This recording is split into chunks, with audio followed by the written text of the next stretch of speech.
Hello guys, in this video I'm going to show you how to add videos to your Explain Everything project. But first of all, I just want to mention, please don't forget to subscribe to my channel, because at 10,000 subscribers I'm going to show you my whole YouTube revenue statistics and my growth strategy, how to make money online.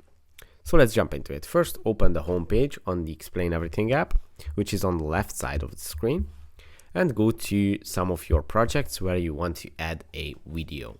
Now, to add a video, you just have to go to the toolbar on the left side of the screen, and on the top of the toolbar you should see this icon with the two squares and the plus icon, where if you tap on it, it's going to open up all the insertable objects. And to add videos, you just have to tap on video, and if you did not give access yet to Explain Everything to access your library, you have to do that, and then you can add your videos here into your project very easily.